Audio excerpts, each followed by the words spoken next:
Hey everybody, Black Ninja 797 here, and welcome back to another Left 4 Dead 2 ranking video. In today's ranking video, we are going to be ranking all the branching director paths in Left 4 Dead. Now, as we transition out of the intro and into the subject matter, right before the ranking, I would like to clarify what exactly is going to be the criteria for this ranking video. So what do I exactly mean by branching, changing, or alternative director paths in Left 4 Dead? What I am referring to is any time that the director makes a significant change to the flow of a map. An example I can give is when you're playing on the third chapter of Dead Center, where in one scenario you can go left and you can end up shooting the alarmed glass, versus when you end up going to the right and you can end up opening the alarmed door. I am not, however, in this video going to be ranking the minute changes that the director does, for example, such as putting an alarmed car in one area versus another. I am more rather looking at the blatantly obvious ones where they put something clearly in your way and you have to change your pathing now to get to the objective. So as we conclude this important clarification at the beginning of the video, I would also like to mention one more thing, is that since I am not addressing every single thing that the director changes in Left 4 Dead, this video is going to exclude certain things. So I am purposely only going to be picking the ones that I believe are the most important to the gameplay, the ones that are obvious and blatantly affect the way that you traverse a map. So if I do exclude something from this list, please do elaborate in the comment section down below where you think I should have put it in my list and also where you would have put it in your own list. But yeah, everybody, with all that being said, let's now rank all the branching director paths in Left 4 Dead. Alrighty guys, so for the very first director path that I am ranking for this list, this is going to end up taking place on Chapter 4 Dark Carnival, where you have the possibility to end up having a giant metal fence spawn as soon as you get out of the safe room and block your path, so that way you cannot go straight, instead you have to go left. It's a minute difference, but I do think that's worthy enough of being on this list because you technically do have to go a little bit more out of your way if you end up having that spawn your way, which means that you just do not have a clear shot.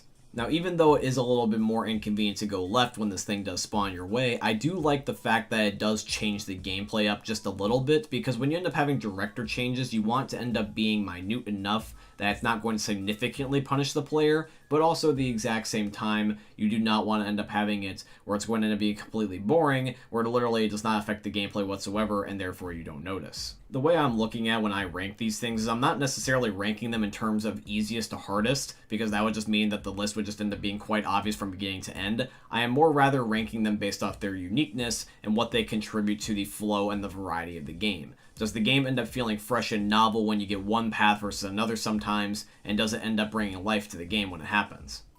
Alrighty guys, coming in for our next spot here, this is going to end up being the dynamic path that happens on Chapter 1 of the Parish, where you have the possibility of having it where you can just go straight through this tunnel, versus the alternative option where you can end up also going over the staircase and jumping over the fence. For me personally, I prefer jumping over the fence when I am a survivor, but if I am a charger or a special infected in general, I like it when the survivors have to go through the tunnel, because that means I can pinch them in there and I can be able to get like a nice collateral kill. So a way you can look at it is that one scenario is in favor of the survivors, the other scenario is in favor of the special infected, which means that it is a 50-50 coin flip about whether or not that you're going to get lucky or you're going to have a minor inconvenience.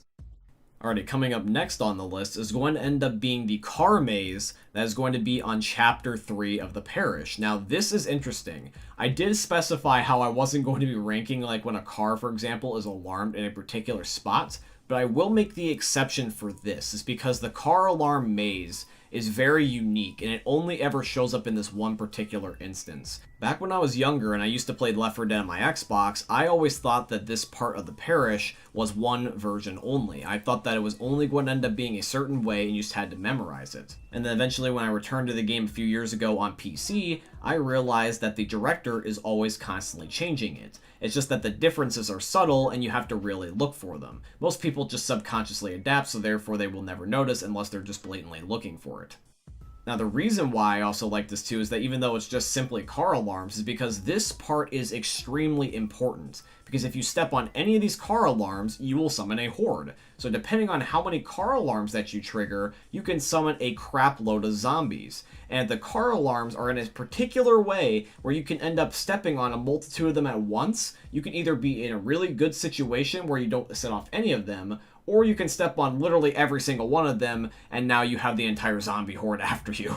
And now, guys, we move on to Dead Center, where we are going to be talking about the panic event on Chapter 3 that we mentioned at the beginning of the video, where you have the possibility to end up going left and shooting the alarmed glass, or you can go right and you can open the alarmed door. Now, to my knowledge, I believe that this is the only branching director path that you can have any sort of influence on, depending on how well you do or do not do, because we know that you can end up changing this based off of how many people are alive on your team. If everybody is alive on your team, you will always get the right path, which is where you have to open up the alarmed door. If you have a few people dead on your team, you will always get the left-hand side, which is going to end up being the one with the breakable alarmed glass window. I like the fact that the director is smart enough to end up giving the players the left-hand side option more times than not when you end up having a few people dead on your team versus the right-hand option, because the right-hand option with the alarmed door is going to end up being the worst of the two options in my opinion. And if you end up having it where it's just down to chance and not necessarily just how well you were doing, if you had the right-hand option with the alarmed door when you were already doing really bad, this would just add insult to injury. But I am glad that the director is mindful enough to understand that a panic event is not easy and that the players could end up using a break if they have gotten to this point. Alrighty guys, so now we move on to the final spot, and this is going to be my personal opinion, but I believe that the best significantly changing director path in Left 4 Dead is going to be the cemetery on the Parish. The cemetery is immediately after the alarmed car maze, so we have two maze things back to back, funnily enough. It's just that one's with cars. But yes, we have another maze-like director path, which is going to take place with the cemetery. Now, while I was doing research for this video, I stumbled across this web form that was from over a decade ago. It was 12 years ago, and these people were, funnily enough, talking about exactly what we're mentioning here in this video, which is going to be the individual director paths, because for some reason, nobody really, other than these guys, ever talked about them this specifically. Now, towards the beginning, with one of the first replies, a guy was talking about the cemetery on the Parish campaign. Now, I cannot confirm or deny this because the game has changed so much over the last 10 years, and I don't know if this was ever removed or patched out, but the guy claims that there's 8 different versions of the cemetery on the Parish campaign, which is just insane to think for a game in 2009. If this is the case and is still in the game, this deserves to be number 1 because there's so much variety with the director pathing. Now, when I played the Parish campaign, when I'm in the cemetery, I've really only ever noticed like 2 versions. I've never really noticed any big differences when I'm in there because I'm mostly focusing on survival and special infected. But I have noticed that every single time I do go in there, I never end up having like a photographic memory of exactly where to go. I'm always changing where I have to end up moving to be able to escape that place.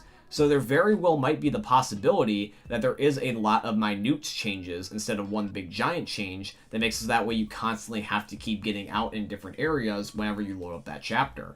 So yeah, that's what I personally think for this list. I think that the cemetery deserves to be number 1 because there is 8 different versions. Hell, if there was even like only like let's say 3 or 4, that is still a lot of versions, especially for a game from 2009. Most of the director pathings only end up having like 1 or 2 versions. So the fact that Valve thought to end up thinking that far ahead really just shows how much hard work and love that they put into this game.